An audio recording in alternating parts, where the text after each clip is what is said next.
Salve, galera boa do segundo ano, né? Estamos aqui hoje, né, com essa aula já toda preparadinha para você, que a gente complementa no presencial durante a semana na próxima quarta-feira. Então você vai se ligar na primeira parte da Guerra do Golfo, né? E depois tem a segunda parte, tá certo? Então a gente começa hoje no online e termina no presencial. Vai ficar massa, hein, pessoal? Então, salve aí a todos, né? Vamos aqui continuar essa história aqui do Oriente Médio, que é bem interessante, tá certo? Conflito para tudo que é área. Mas vamos lá, né? Boa tarde a todos vocês, sejam bem-vindos, né?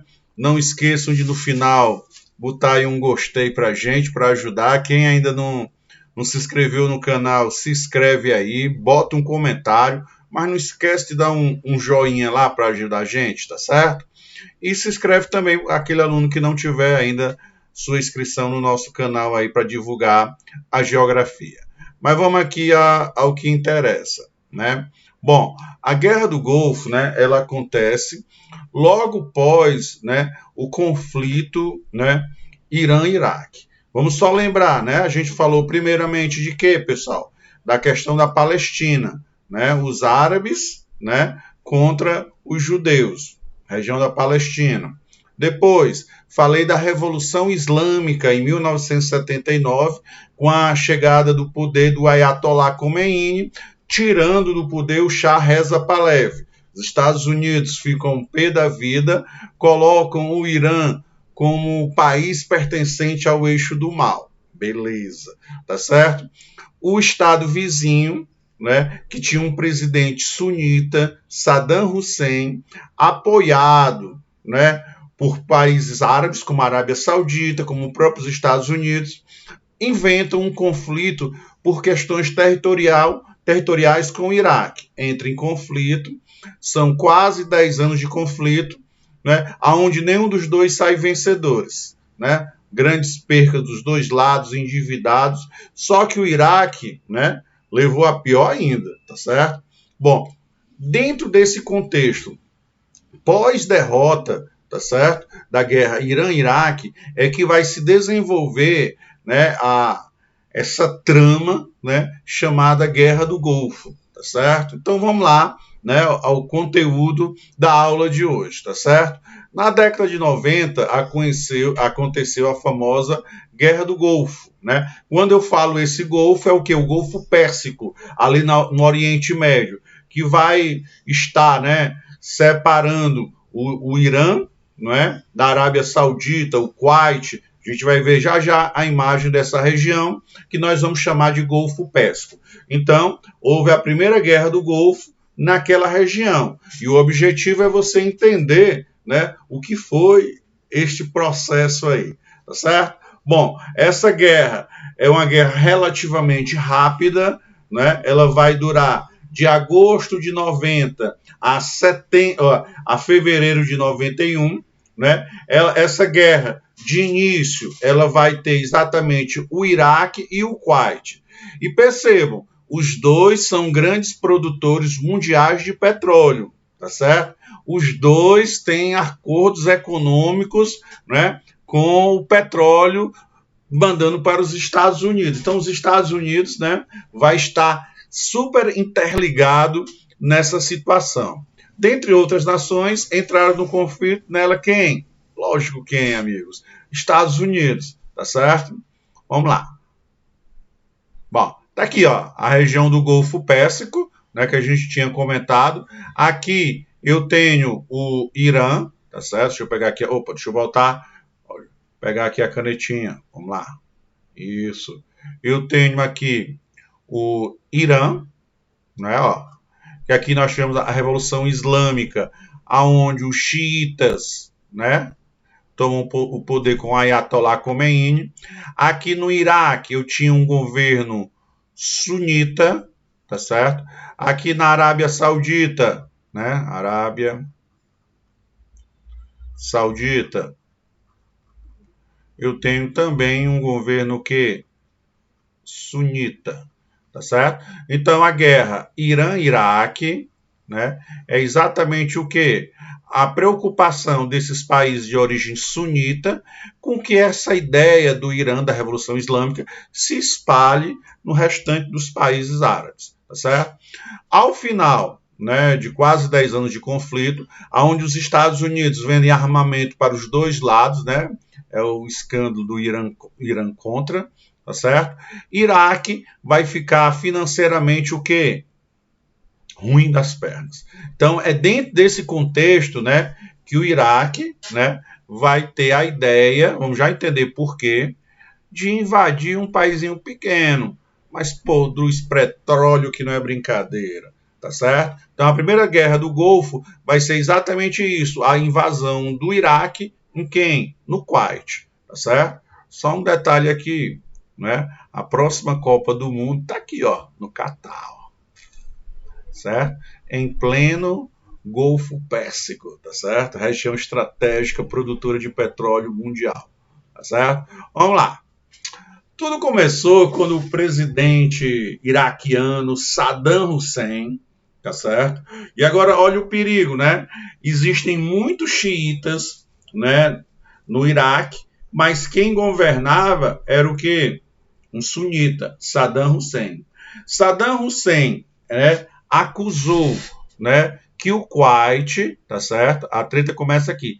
Ele diz que o Kuwait, tá certo, vai praticar uma política de superextração do petróleo.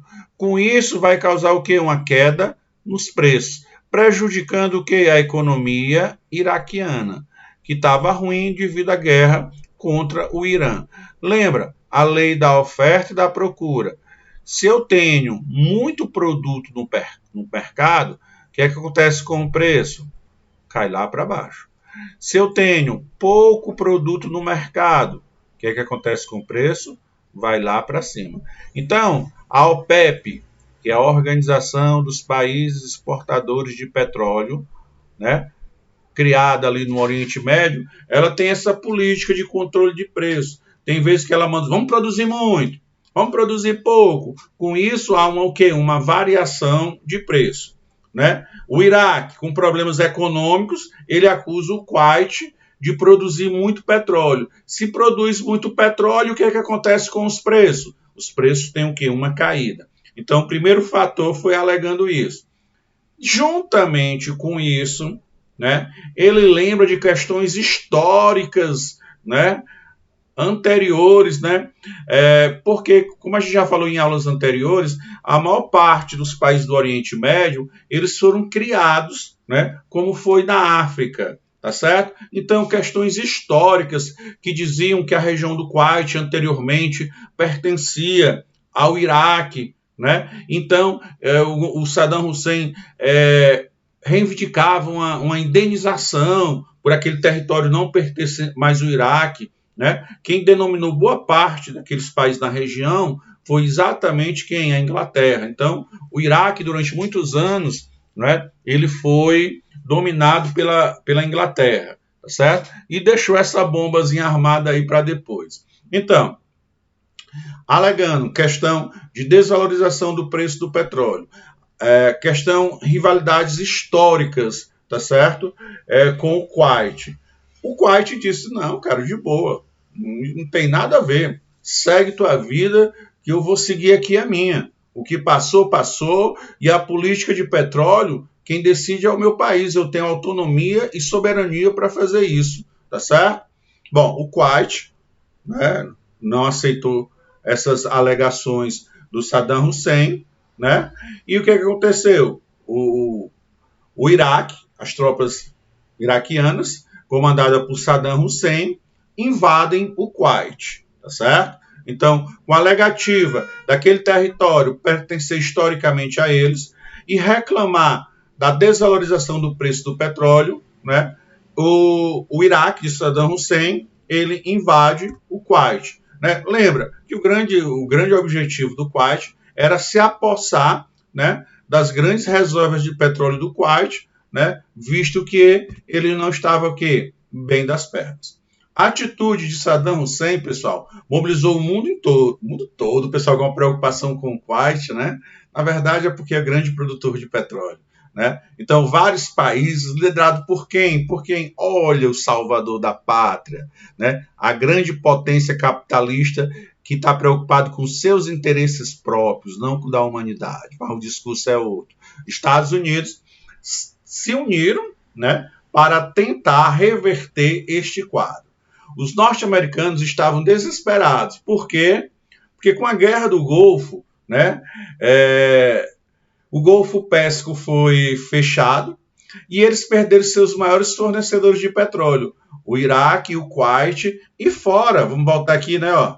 Aqui eu tenho também quem? A Arábia Saudita, certo? E um conflito aqui nessa região prejudicou todo, né, o comércio de petróleo que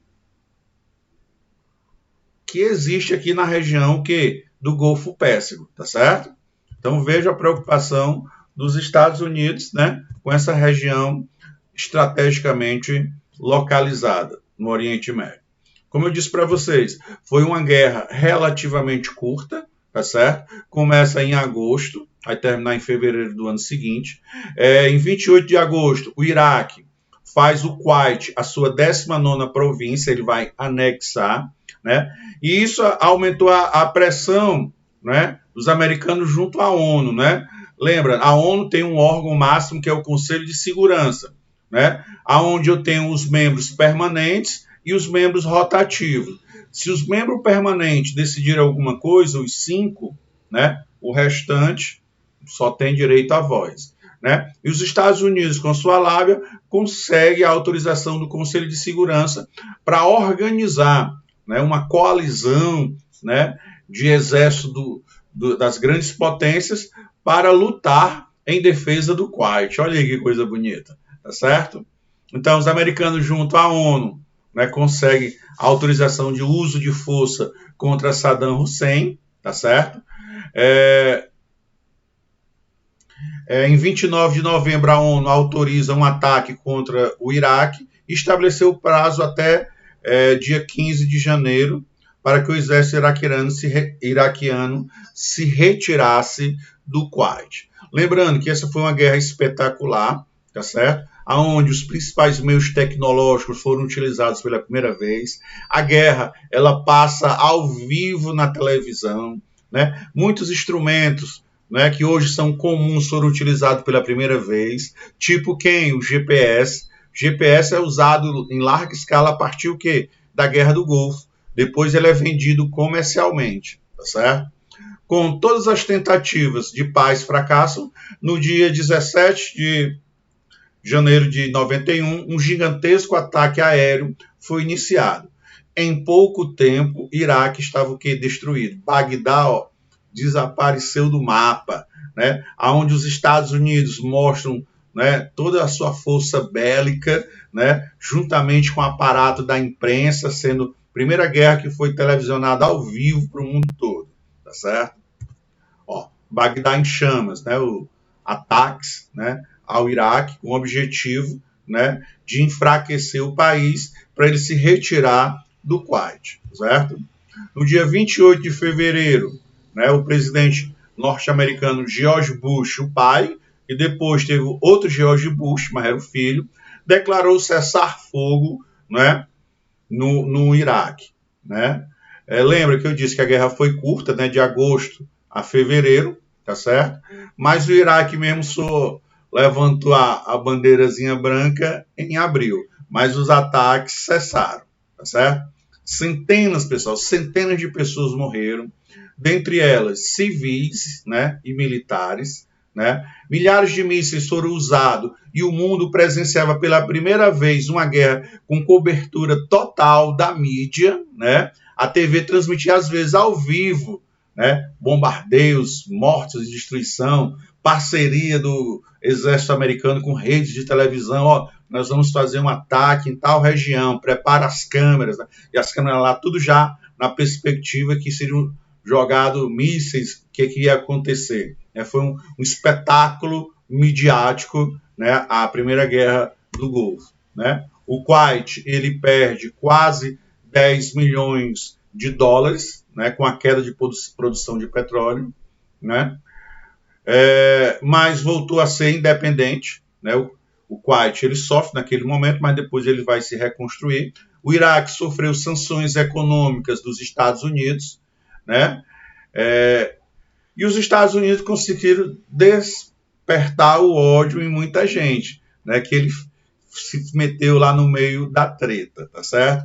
Depois de 6 semanas de conflito, janeiro e fevereiro, as tropas iraquianas deixam o Kuwait após, né, incendiar suas instalações petrolíferas, né? O Iraque disse: eu vou sair, eu vou perder, mas vou deixar tudo pegando fogo, tá certo? O Kuwait se transformou num grande desastre ambiental, visto que derrotados, né, os iraquianos procuraram destruir os poços de petróleo lá do Kuwait, tá certo?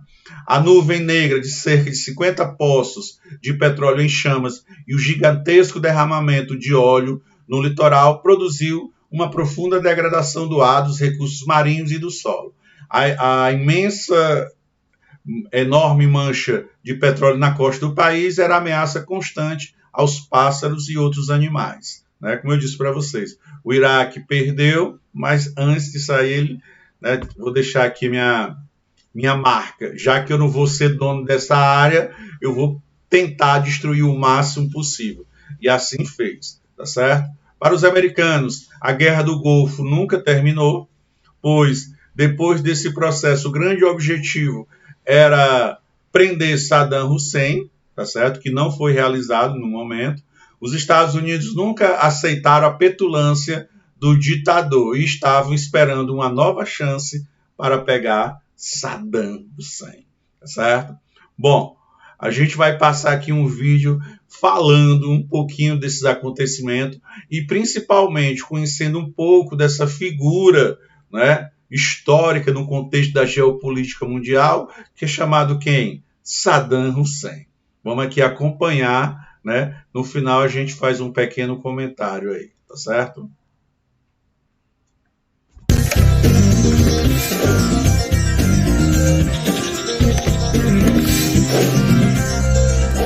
Sejam bem-vindos ao Nerdologia de História. Meu nome é Felipe Figueiredo, formado em História, colunista, podcaster, youtuber e professor. E entenda mais sobre um grande vilão de South Park nesse Nerdologia sobre a Guerra do Golfo e Saddam Hussein. Em filmes ou jogos dos anos 1990 e início dos anos 2000, você certamente já viu referências a Saddam Hussein, ditador do Iraque entre 1979 e 2003. Por mais de uma década, ele ocupou o papel de maior vilão do imaginário popular nos Estados Unidos, principalmente por causa da Guerra do Golfo, um conflito que durou apenas alguns meses e terminou em fevereiro de 1991, 30 anos atrás. Uma das origens da Guerra do Golfo está na formação do Iraque como um Estado independente moderno, que ocorreu a partir da partilha de territórios do antigo Império Otomano pelas potências vencedoras da Primeira Guerra Mundial. Os britânicos criaram o Iraque como um protetorado, instaurando uma monarquia sunita que não era da região e nem representava a maioria da população, xiita. Oficialmente, o Iraque deixou de ser um protetorado do Reino Unido em 1932, embora ainda com uma forte presença britânica. Por décadas, mais e mais iraquianos tornavam-se críticos do governo e do processo de formação do Estado, visto como uma intervenção estrangeira que não retratava a rica história de Bagdá e da região, retirando territórios que deveriam formar o Iraque e o descontentamento com a exploração econômica britânica, especialmente do petróleo do norte do país, na região de Mossul. O atual Iraque é o 5º país com maiores reservas de petróleo do mundo.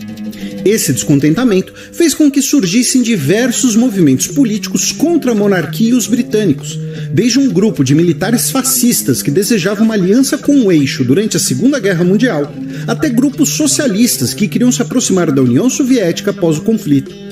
Em 1958, uma revolução derrubou a monarquia e instaurou uma república com os militares como protagonistas. Em 1963 e em 1968, ocorreram 2 golpes de Estado, culminando na chegada ao poder de Ahmed Hassan al-Bakr, do Partido Ba'ath, uma ideologia que unia todas aquelas críticas que citamos. Em 1979, al-Bakr foi derrubado por seu vice-presidente, Saddam Hussein. Saddam queria desenvolver a ideia de que o Iraque era uma potência, tanto moderna quanto histórica. por isso, investiu pesadamente na compra e desenvolvimento de armamentos e também na arqueologia, restaurando o patrimônio histórico da antiga Mesopotâmia e tentando criar uma conexão entre a Babilônia e o Iraque moderno. A união desses elementos pode ser simbolizada no projeto iraquiano para um tanque próprio, que seria chamado de Leão da Babilônia. No mesmo ano de 1979, ocorreu a Revolução Iraniana, que instaurou um governo religioso xiita. Saddam Hussein ordenou a invasão do Irã, alegando que os iranianos iam querer exportar a revolução com apoio da maioria xiita iraquiana. O que ele queria mesmo era anexar territórios na costa do Golfo Pérsico, que permitiriam ao Iraque ter um terminal portuário para exportar diretamente seu petróleo, algo economicamente mais vantajoso. Durante a guerra Irã-Iraque, Saddam recebeu apoio dos Estados Unidos, de países europeus e principalmente das monarquias árabes do Golfo, como Kuwait, Arábia Saudita e os Emirados Árabes Unidos, que desejavam enfraquecer o Irã. Ao todo, o Iraque recebeu mais de 70 bilhões de dólares em empréstimos para lutar na guerra, que durou 8 anos e deixou 1 milhão de mortos, com também episódios de limpeza étnica, crimes de guerra e uso de armas químicas. E não adiantou nada, já que nenhum dos dois países conseguiu avanços na guerra de atrito. O Iraque saiu da guerra insatisfeito e endividado. De candidato à potência regional e uma das maiores forças armadas do mundo, o país estava falido e parcialmente destruído, com mais de 200 bilhões de dólares em danos. Saddam Hussein afirmou que não pagaria a dívida com os países árabes, alegando que o Iraque lutou a guerra contra o Irã em nome de todos os árabes. E os sauditas não aceitaram a ameaça de calote. Saddam também acusou o Kuwait de produzir petróleo demais, violando as regras da Organização dos Países Exportadores de Petróleo e causando uma queda no preço, piorando a situação econômica iraquiana. A tensão aumentou e Saddam voltou a argumentar que o Kuwait seria um pedaço histórico do Iraque, que teria sido uma criação britânica, ameaçando uma invasão para restaurar o Kuwait e conseguir o terminal portuário desejado na guerra anterior, o que melhoraria a economia iraquiana afetada pela guerra. Saddam estava confiante numa vitória, pois o Kuwait é um país pequeno e possuía poucas capacidades militares, e ele acreditava que as potências não interfeririam. A invasão finalmente aconteceu em agosto de 1990, e os iraquianos foram vitoriosos em apenas 2 dias. Só que, ao contrário do que Saddam acreditava, a comunidade internacional rapidamente se mobilizou para condenar a invasão como uma guerra de agressão e impor sanções contra o Iraque. Após tentativas fracassadas de negociação, o Conselho de Segurança da ONU, em novembro, exigiu a retirada iraquiana e autorizou o uso de quaisquer meios necessários para forçar essa retirada. O governo dos Estados Unidos, então, formou uma coalizão para uma eventual intervenção, incluindo o apoio da Síria, cujo ditador era rival de Saddam, e, extraoficialmente, os Estados Unidos fez concessões ao Irã para garantir que a guerra não se tornaria ainda maior. As ações dos Estados Unidos eram guiadas especialmente pelo pedido de ajuda de seus aliados sauditas, que temiam uma invasão de seu território pelo Iraque. Além disso, Estados Unidos e sauditas queriam evitar que o Iraque controlasse mais da metade do comércio mundial de petróleo. Lembrando que o Nerdologia, um breve recorte que fontes e sugestões estão na descrição, é possível descrever a Guerra do Golfo principalmente como uma guerra entre Iraque e Arábia Saudita, pois, embora a maioria das forças militares da coalizão fossem dos Estados Unidos, a maior parte dos custos da guerra foi bancada pelos sauditas. No dia 16 de janeiro de 1991, a Guerra do Golfo começou com uma intensa campanha de bombardeio aéreo contra alvos iraquianos, tanto no Iraque quanto no Kuwait. Foram 42 dias de ataques aéreos, voltados especialmente para destruir as defesas antiaéreas iraquianas e sua força aérea, além da infraestrutura do país. Aviões que não podiam ser detectados por radares foram usados para atacar Bagdá, devido à concentração de defesas antiaéreas. Um dos aspectos mais marcantes da Guerra do Golfo foi o fato dela ter sido a primeira guerra transmitida ao vivo na televisão, com imagens dos ataques aéreos. O Iraque retaliou com o uso de mísseis balísticos contra alvos sauditas e israelenses. O que Israel tem a ver com a guerra? Saddam desejava provocar uma reação israelense, e que essa reação causaria discórdia entre os países árabes da coalizão, já que agora eles estariam lutando ao lado de Israel. Para evitar que o plano iraquiano desse certo, o governo dos Estados Unidos pressionou Israel a não retaliar, enviou defesas antiaéreas para o país e realizou missões de busca e destruição dos lançadores de mísseis balísticos iraquianos. Após alguns dias com escaramuças terrestres, as forças da coalizão iniciaram a ofensiva no dia 24 de fevereiro, para forçar uma retirada iraquiana do Kuwait, quando ocorreram algumas das maiores batalhas de blindados pós-Segunda Guerra Mundial. 100 horas depois, foi declarado um cessar-fogo, com todas as tropas iraquianas expulsas do Kuwait. As forças do Iraque sofreram muito mais baixas do que a da coalizão, e o país deixou de ser uma potência regional. Além disso, dezenas de milhares de civis iraquianos morreram em consequência do conflito, que foi marcado por controvérsias de propaganda e de crimes de guerra por ambos os lados. As forças da coalizão não invadiram propriamente o Iraque, acreditando que seria muito difícil derrubar Saddam Hussein, que continuou no poder até a invasão dos Estados Unidos em 2003, mas isso é tema para outro Nerdologia. Nos comentários do Nerdologia sobre a história econômica do Brasil até 1930, perguntaram se o ato de distribuição de terras nos Estados Unidos pode ser considerado como uma reforma agrária. Essa é uma discussão interessante. Ela pode ser considerada uma política agrária, não necessariamente uma reforma, pois não afetou propriedades existentes. O Homestead Act expandiu as propriedades privadas produtivas, o modelo liberal defendido pelo Norte, contra o modelo do Sul, escravista em grandes propriedades, os latifúndios, política parecida com a que foi adotada no Brasil. Ainda assim, o Homestead Act não contemplava, por exemplo, pessoas que tinham sido escravizadas. Ainda assim, foi o governo dos Estados Unidos que realizou uma das maiores reformas agrárias do mundo, no Japão, em 1947, distribuindo as terras das antigas elites feudais para os camponeses, mas isso é outro tema.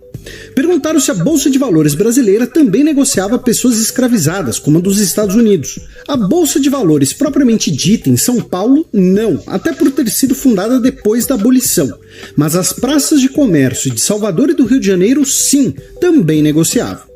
Não se esqueçam de curtir e compartilhar o vídeo. Assinem nosso canal para conhecer mais sobre ditadores bigodudos e até a próxima.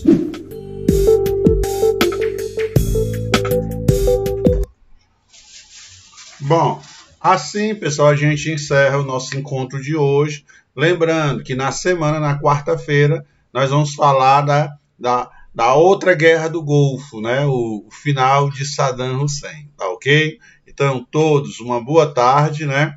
Não esqueçam aí de dar o nosso joinha, compartilhar e se inscrever, quem não está inscrito ainda.